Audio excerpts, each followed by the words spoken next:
Well, I mean, the court already recognized 2 years ago that we were correct in terms of what we are claiming. These people was deprived of any effective remedy, even the access to any judicial authority and to the review of the expulsion. And that's a key issue. And I think the court should keep in the same way as they did it before. But of course, we don't know it because we have been waiting nearly for 2 years for this decision.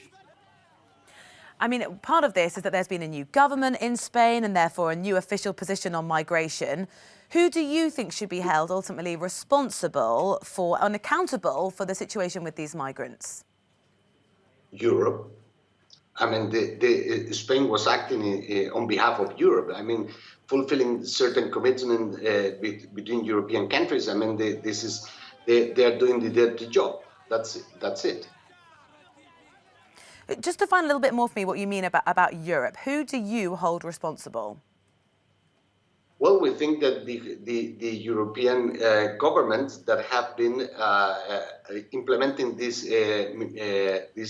migration policy, in which the south border plays a key role to keep the migrants away from Europe, and Spain is doing a tremendous job in that sense, and we think that, of course, the responsibility is not only Spanish but also a European common policy, and we think that this is what it is in the game now.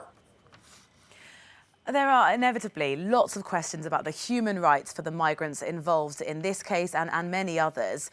But who is defending? What about the rights of people like the police officers caught up in the middle of this, trying to police this very difficult situation?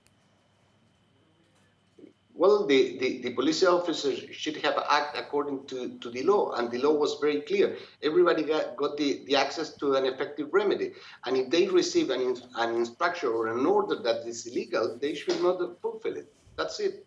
I mean, we understand their job, but they have to do it in accordance to certain principles, and some of them are in the European Convention of Human Rights.